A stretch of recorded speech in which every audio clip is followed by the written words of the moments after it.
Hey everybody, welcome to this kind of impromptu livecast. And what this is about how the banking system really works wherever you live in the world. I think there's maybe one country in the world that doesn't have a central bank. Um, and it's not about politics because it doesn't matter which party is in power, whether it's National or Labour or New Zealand First or the New Zealand Tea Party, whatever it might be, because the way the world is set up is basically it's a fraud, and I don't use that term lightly. And you are the pansy or the patsy, whatever it might be, that is the fraud is being perpetrated on, and this has been going on for probably about 120 years. So someone mentioned on Facebook about how is New Zealand going to be repaying the $100 billion that um, the government has borrowed from the New Zealand Reserve Bank to reinflate the economy. And the simple answer is it's you and your kids and your grandkids and your great grandkids and even under the seventh generation. So would it be useful to you to know how this horrible Ponzi scheme works? And in a future broadcast, I'll be giving you some ideas on how you can not necessarily get outside of it, but how you can make it work more to your advantage. And fair warning here, this involves work, it involves a lot of thinking, and I'm not offering you any one-off template because your circumstances are different to mine. I've spent the last 20 years looking at this stuff, thinking about it, and so basically when um, a government wants to create what they call money, it's not money, it's actually currency. They go to the central bank and they say, hey, we're going to issue a bond. Basically, that's just a loan document, and we will sell it to you, and in exchange for that, you can create some currency, and we will then spend that on buying people's votes by bribing them. Say, hey, yeah, we'll build new bridges up north there, and we'll build an expressway here, and we'll create 10,000 houses in the next 10 years, and it's basically you are being bribed. You are being asked to prostitute yourself in exchange for your vote, so these bastards can stay in power. But like I say, this isn't about politics. Um, so that's all well and good. But the thing is, banks work for profit. So they're going to charge interest to the government. And at the moment, those interest rates are very, very low. Historically, they're the lowest they've been in 5,000 years of recorded history. I mean, if you go back to 5,000 BC to Mesopotamia, there's banking records on clay tablets there that show that uh, the banks at the time were charging 8% interest. So, you know, um, what this means is that someone has to pay that interest, and once again, that's you. That's what taxes are for. It's nothing to do with um, making it equal, and soaking the rich and all this stuff. Because here's the thing: the rich actually pay more taxes than you probably do anyway. Because they've not only got their personal taxes to do, because we're on this increasing scale. The more you earn, the more you pay. We're also paying corporation taxes and GST and all these other different stealth things that go on. So someone mentioned on this thread, can you create your own currency? And in the strict term of currency as it's defined now, no, you can't. You'll be arrested, you'll be convicted, and you'll go to prison for a very, very long time. You'll be sewing mailbags till you're 70, And let's take a quick sip of coffee here. But what you have to do is you have to understand that each country has got its own central bank. So you've got in the United States, you've got the Federal Reserve, and the bank in England, you've got the Bank of England. In China, you've got the People's Bank of China. You've got the Bank of Japan, Reserve Bank of Australia, Reserve Bank of New Zealand. And what these banks have got is the right to exclusively print the currency, and whether that's digitally or as physical notes that you can hold in your hand. But I think the days of physical notes are very soon going by the wayside. So they've got a monopoly on creating something that is involved in just about every transaction on the planet. And they've slipped themselves in between every transaction through the taxation system. So it's pretty slick, you know. We're going to counterfeit some money. I don't use the term counterfeiting lightly because you have to understand the history of money. And I'm talking about money now as opposed to currency. So if you go back to the Middle Ages, you had the goldsmiths, and basically they were the guys who were the forerunners of modern banking. So say you were going from London in England all the way up to Nottingham, and the roads were bloody awful, and it's through deep, dark forests. There was no motorway service stations or anything like that. And yeah, if you were carrying a big bag of gold to buy a load of, I don't know, linen or something from a mill there, and you got mugged, you got held up, you got robbed, that was it. That was your money gone. So what the goldsmith said was, hey, if you leave your gold with us, we've got this big secure vault here. We'll look after it. And what we'll do is we'll give you a piece of paper, which is a receipt for that gold. And when you get to Nottingham, you can exchange this for either the goods or services you want to buy, or you can use it to convert it back into physical metal. So it was really efficient sort of way of doing things. But what they noticed after a while was that people didn't tend to come back very often just to say, hey, I just want to have a look at my gold, make sure it's there. I just want to have a look at it and play with it and do a Scrooge McDuck and so bathing in your gold. So they sort of figured, I thought, hey, if we have got this stuff here in our vaults, evil stroking of sin, what's to stop us issuing more receipts against that gold that we got there? Because the odds are the people aren't going to come back to get it. So, and that's what they did. And this is where your modern sort of banknotes come from. And just so you know, the word note is a banking term and it refers to a debt. So keep that in mind. All money or currency that's in existence today is created out of debt. And if you think back to what I was telling you about how the governments do it, they create a bond, which is basically an agreement to borrow money with a security. And the government goes into debt to generate the money you want, the currency they want. And so what you have to bear in mind is we're in a system, it's called a fiat money system. It should actually be a fiat currency system, whereby governments create currency through debt, and that debt has got interest to be applied to it. Now, if you were to start that as an exercise, like from day one, government comes to bank, says, I want to borrow $1 billion. Bank says, very well, by the way, we're going to charge you 3% interest on it. Now, the money or the currency to pay off that debt doesn't exist.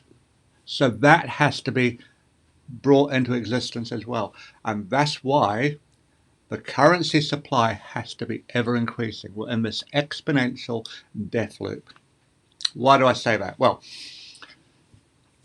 this brings me to the next part of this, which is inflation. oh yes, we're fighting inflation, or we've got to reach this 2% benchmark inflation. Why would any government, or any bank for that matter, have a vested interest in making things more expensive? I mean, surely in the modern world, with all our efficiencies and all this sort of stuff, it makes more sense to reduce the cost of living so more people can benefit from a modern 21st century lifestyle. And it's all to do with the purchasing power of the currency. Because here's the thing, if I take, I don't know, say this cup of coffee, yeah, there's probably about half a cup in there now. If I was to dilute that by pouring water into it, it becomes weaker and weaker. Therefore, there's less caffeine bang for every milliliter of the liquid in the cup. And that's basically what they're doing with the currency. Yeah, it's like um, taking a bottle of fine, wine, a nice bottle of Chateau Neuf de Pape, and diluting it with water.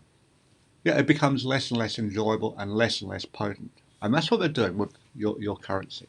So, inflation in pure banking terms and economic terms is an increase in the currency supply. But because there's more of this currency there and it's diluting the power, it's diluting its ability to provide enjoyment or caffeine or alcohol, whatever it might be, it's got less purchasing power. And it's a lot easier to create currency than it is to create goods and services. So what you have is more and more currency chasing the same amount of goods and services, and the result is what we call price inflation. And I don't care who's in power.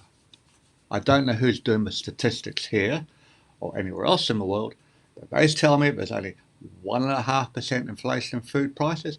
All I'm saying is you haven't been into New World this week, you haven't been into Countdown this week, or Pack and Save, or your local greengrocer, or butchers, because I'm seeing price increases of 2, 3, 4, 5% a week. Every time I go into Countdown, I look at I've created something that I call the mainland tasty cheddar index.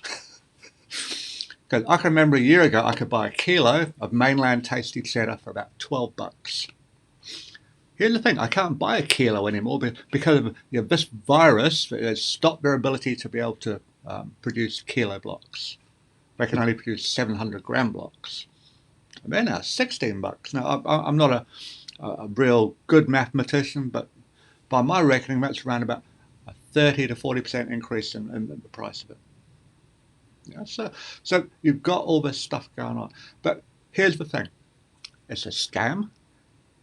And as Henry Ford said, if the people knew about the truth about their banking system and the financial system, there'd be a revolution before dawn. And unfortunately, there's not a lot of point in having a revolution because revolution never won. I'm going into some Moody Blues lyrics now. Revolution never won. It's just another form of gun to do again what they have done with all their problems. So what can you do to basically beat the bastards? And one of the first things I would encourage you to do is to keep some cash, as in folding banknotes, outside of the banking system. Why would I encourage you to do that? Because at some point it's quite likely that the whole of the financial system and the monetary system is going to collapse, because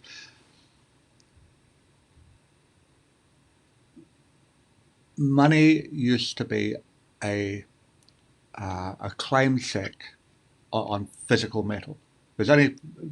Physical metal is the only real money there is, gold and silver. And here's why. Because they're not simultaneously anyone else's liability. They can't just be printed with a printing press. They've got value built into them. You have to do hard physical work to get an ounce of gold out of the ground or an ounce of silver. and that involves the expenditure of capital and labour and all this sort of stuff. So keep some currency outside of a banking system to protect against what one of my mentors, a guy called Bill Bonner, refers to as the day the ATMs go dark. The day you go to your ATM, you put the card in, and you go, sorry, the service is not available. You know, no money left, no currency left. And what happens typically every 30 to 40 years is that you get a new financial system coming into place. So you had the Bretton Woods Conference, which happened in 1944 at the Bretton Woods Hotel in New Hampshire in the United States of America. And that was when they decided that the United States dollar was going to become the world's reserve currency. And that would be backed by gold at a ratio of $35 per ounce of gold. And then in 1971, Richard, Tricky Dicky, let's bug for the Watergate Hotel, Nixon temporarily suspended the convertibility of US dollars into gold. And this happened because the United States was living high on the hog. We can get fine French wine and nice Chinese porcelain and Thai silk, and we just crank out the printing press and we just hand them this bullshit phony currency. And at that time, governments could convert their surplus of US dollars into gold. And so after World War II, the United States had around about 20,000 tons of gold. But as these countries like France, gotta love Charles de Gaulle, we weren't paid in real money, we weren't paid in gold. So by the time the convertibility into gold was ended in, I think it was August 1971, the United States reserves were down to 8,600 tons. So the piggy bank was empty. What this means is that you need to protect yourself, because as I say, we're well overdue for a reset in the monetary system. And the Davos crowd, they have got an emergency meeting set up for I think January next year, and the IMF and the World Bank are talking about we need to have this conference to re-examine how the global monetary and financial system is done. So what's quite likely to happen is that you'll go to bed one Friday night and they'll have their conference on Saturday and Sunday, and of course it'll be behind closed doors, because what right do you, as the person who has to pay the bill, to know about the consequences of their action? And round about the Tuesday or Wednesday of the following week, they say, hey, we're on this whole new financial system, and US dollars are worth nothing, Kiwi dollars are worth nothing, Aussie dollars are worth nothing. We're now using something called special drawing rights. And this is actually a currency that the IMF has created. Yeah, we're good at that. This bullshit.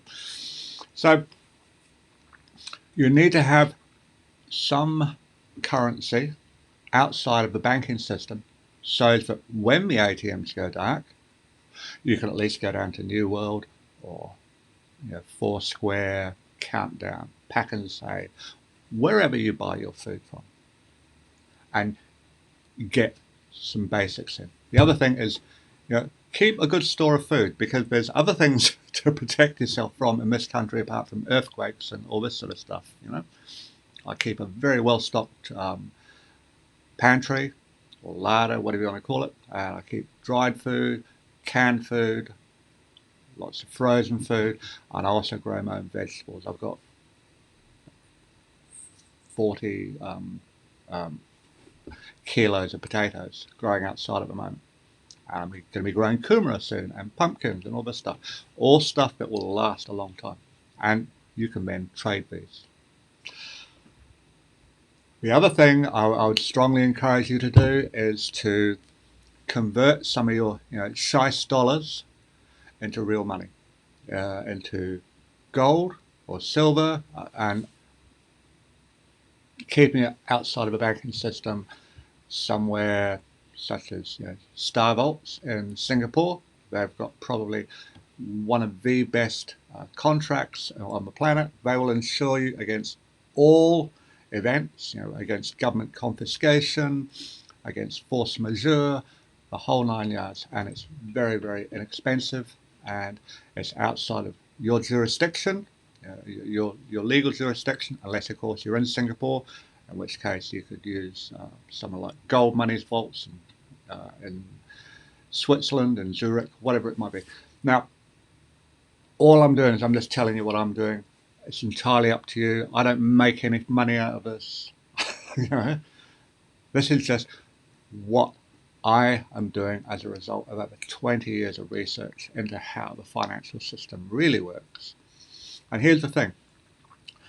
When someone comes on TV from a banking system, and I think it was last week, there's some guy from the New Zealand Banking Association, he came on the TV and said, yes, next year we're probably going to be looking at negative interest rates in New Zealand. But don't worry, we won't be charging you to keep your money in our banks. I thought, oh yeah. And we won't be paying you to borrow money for your mortgage like you can do it in Denmark at the moment. So when something like that is publicly denied, it's a pretty good case that that's actually what's going to happen. And why you need to be outside of a banking system. Not 100%, because we need the banking system to transact. I mean, but they've just got their tendrils and their tentacles into so many different things. Insurances and the whole thing is a fucking scam. But hey, that's just me. So protect yourself. The other thing that may be prudent is to open up an offshore bank account and keep a certain amount of currency there. All this stuff is legal, by the way.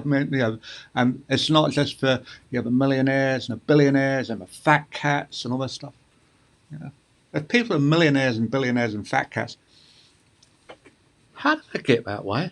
Was it because they worked hard for ICI for 50 years and then they got a plastic gold watch?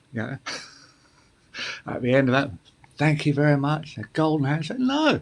They started businesses. They thought differently, And the thing is, they did it all legally. My dad was a carpenter. He grew up in the Gorbals of Glasgow, and he described it as a kid, as like growing up in a zoo full of wild animals, but there was no bars. And I can still remember a picture of him, and he maybe about 3 years old, out in the back court of a tenement he grew up in. And the guy looked absolutely petrified. But what he used to say was that you don't make the rules, they make the rules. You just need to work out how to make their rules work best for you, legally. And that's what I'd strongly encourage you to do. Anyway, I'm going to start sort of bringing this to a close because I'm aware that I've been talking for quite some time here. I really hope you found this as interesting. If you want information on places to maybe put some money offshore, I've got some documents I can send you.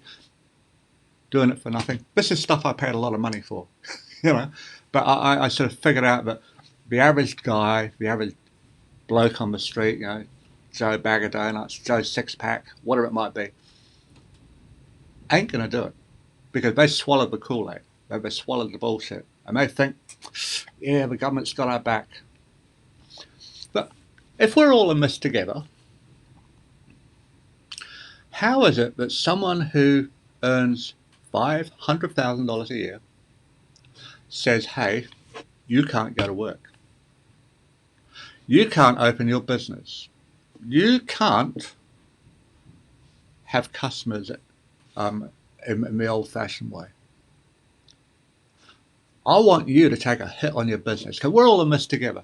But I'm still getting paid my $500,000 salary.